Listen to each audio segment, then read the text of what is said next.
Hey guys, it's Madeline here. So this is going to be a quick video, or I think it's going to be a quick video. This is me we're talking about here. I just recently uploaded the second episode of Indie Review, and in the comments on that video, I got a request for a video of my top 10 favorite bands. And this is the very first list that I have that I can actually call all of these bands some of my favorites. I do have a few honorable mentions for this video, which are being The Hives, The Kinks, The Who, and 5J Barrow. The Hives almost making it onto this list, but without further ado, here is my official top 10 list of favorite bands as of August 4th, 2019.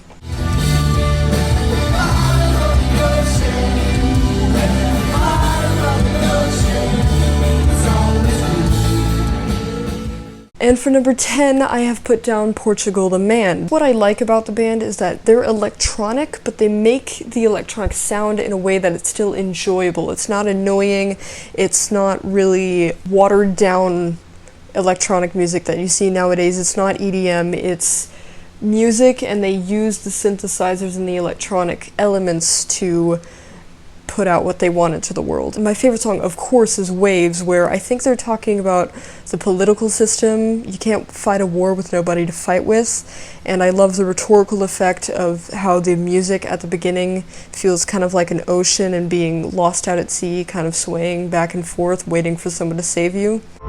She paints her fingers with a close precision. He starts to notice empty bottles of gin and takes a moment to assess.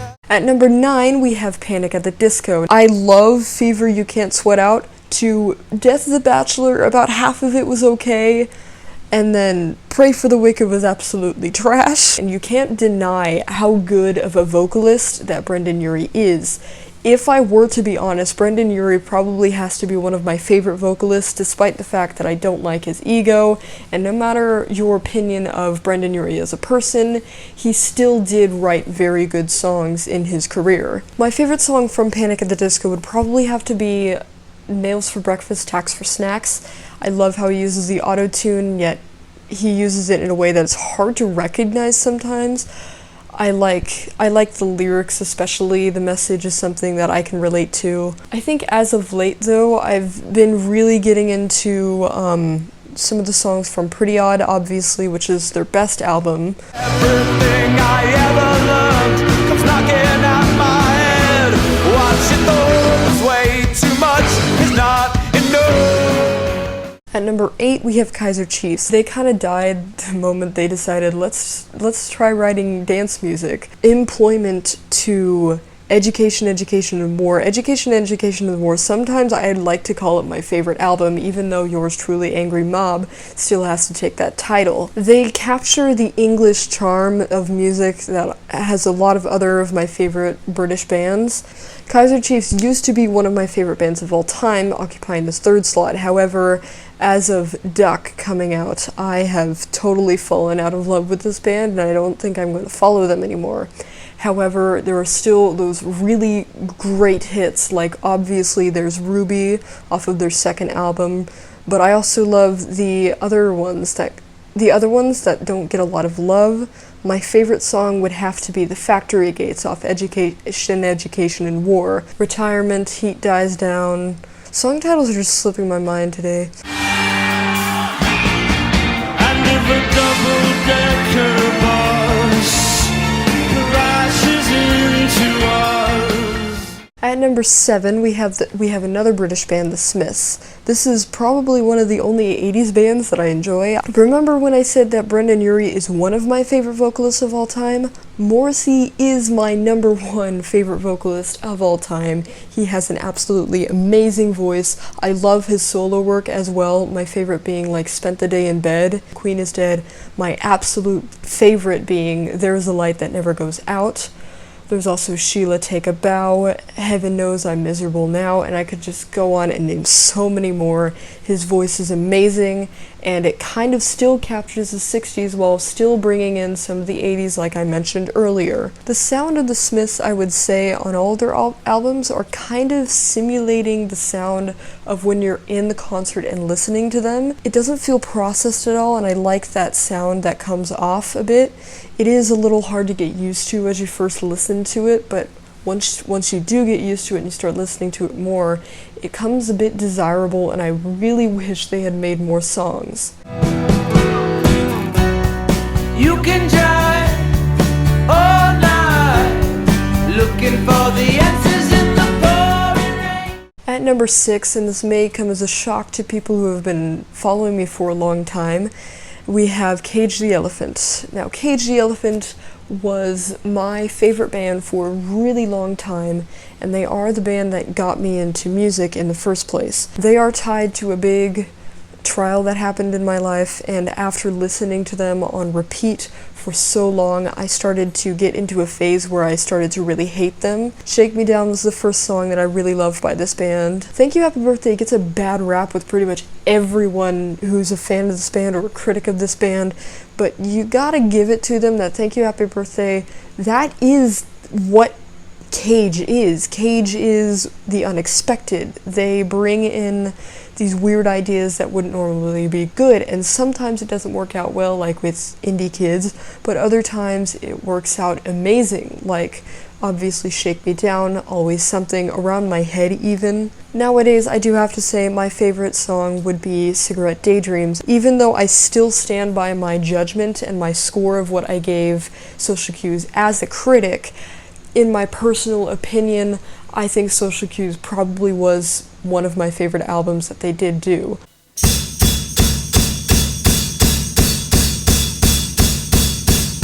Well, you're in your little room and you're working on something good. Number 5, and being the first artist to be featured on this list, is Jack White. So by Jack White, I am talking about his solo, The Raconteurs, and The White Stripes. I had a really bad view on his latest album, Boarding House Reach. White Stripes, I still would say, has to be my favorite, but The Raconteurs did have amazing music, and obviously Help a Stranger is one of my favorite albums of all time.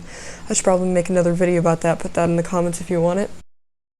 Everyone's always talking about how Jimi Hendrix was amazing, but the thing is, I didn't really like Jimi Hendrix that much, and I honestly do think Jack White is the best guitarist of all time, dare I say it. But the work that he does, the invisible rules that he puts for himself, and the way he makes music is so admirable, and he's such an interesting person to hear about, even if you don't agree with anything he says, or if you don't agree that he probably should let loose, let himself do more things, not be so strict on himself. He has this really interesting way of life, and it's kind of like talking to a grandfather or something, where you're listening to the life lessons they've learned, and Jack White is kind of like that, and he's probably one of the most interesting musicians that you can ever watch an interview of. And of course, he's obviously done great things like Seven Nation Army. I've also ranked all the White Stripes songs recently, and I put Icky Thump as number 1.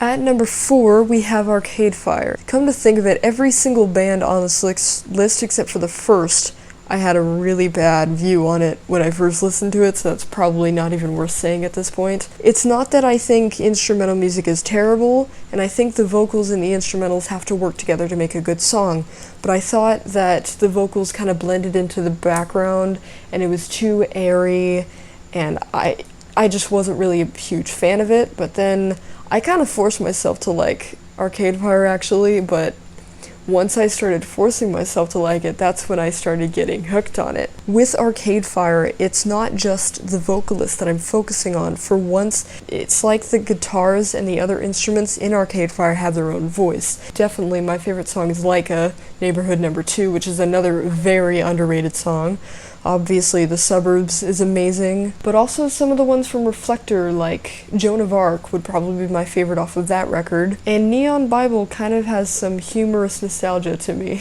You know I can't really say what I did to you, and I don't Coming in at number 3, and if you watch the beginning of this video, this should not be surprising, is Roger Gisborne. Like I said with Jack White, by Roger Gisborne, I am counting his solo work, Plasticine, Skylab, and which is the same thing, and Local Division, which I'm not even sure if he actually was the vocalist, but I'm still counting it. I literally just made a whole video about why I like Roger Gisborne so much, so I'm not going to go into too much detail. You can click the I somewhere to watch that video if I even remember to edit it in. But to put it in short, I like how he is able to create a rhetorical connection between the words that he's speaking and the music that he's playing. As for my favorite songs, they would definitely have to be, hands down, is Now Is One from Plasticine EP, which is unfortunately not available anywhere unless you buy it, but totally buy it. It is definitely worth it. I also really love from that same record, In Your Mind. Shelter My Soul from his solo work was my favorite song for the longest time. Picture in Your Mind from Seeing Stars, also by Plasticine. Intravenous Star from Skylab, and we also have Stroke of Genius by the Local Division, even though I don't listen to it anymore, but I also still really love Sanctuary from Pure Electric Light. And who could say no to a bit of Lemon Yellow, even though that video was super cringy, and yet I love it so much, and I've been listening to it on repeat, and I need to stop doing this, and oh my goodness. Help! I need somebody. Help! Not just anybody. Help! You know I need someone.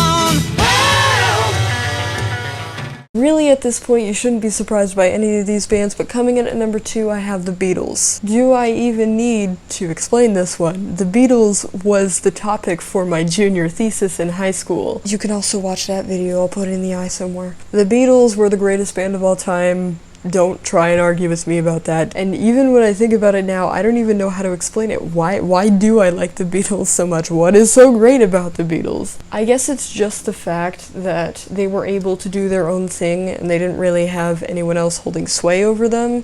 I don't know, just they were the greatest band of all time. Just listen to the bunch of other articles that people have written. Go read my article if you want to know specific details. My favorite songs would have to be, number 1 is definitely Help. I still really love Hey Jude. That's the first song that I ever enjoyed by the Beatles, despite not knowing who wrote it for a few years. Fun fact, All You Need Is Love would take the number 1 slot on my top 10 worst songs that I've ever heard. I would have to say that my favorite album would be Rubber Soul. I got my first vinyl player in July of this year, and my first vinyl that I bought for it also happened to be Help by the Beatles. Don't judge me, it was literally the only good vinyl they had in that store, Beatles or otherwise. Really what I was looking for in that situation was something like Help a Stranger, but what can you do? We've been sold down the river. We've been sold to the highest bidder. And finally, at number 1, no one should be surprised by this if you're subscribed to me, is Velvet Starlings. No, I am not joking about this. No, no one is paying me to say this. No one is bribing me to say this. I am saying this, my personal opinion. I love indie music. Sue me. Velvet Starlings is the only band on this list that I didn't have a negative opinion of. However, it's kind of hard to have a negative opinion of a band when they haven't released anything and the only videos you can find are Coming Home and No Hard Feelings. It really wasn't until I heard Soul Down the River, which remains to be my favorite song to this day, that I finally realized that they were one of my favorite bands. Honestly, about 2 weeks after I first heard Sold Down the River, I started realizing that they probably were my favorite band, but I was still kind of in denial and still kind of like, well, Cage the Elephant is my favorite band, etc. I do have an album review for Love Everything, Love Everyone, their second EP that's coming out soon, so I'm not gonna give too many details into why they're so great, also because I've already said it before. But if you wanna learn more about why I think they're amazing, you should go watch that video when it comes out. Anyway, again, I'm trying not to make this video too long, so I'm glad you were able to sit through me talking, ranting about things. Be sure to like this video if you liked it, and maybe subscribe if you want to see more videos. And until next time, thanks guys for watching, remember to play it loud.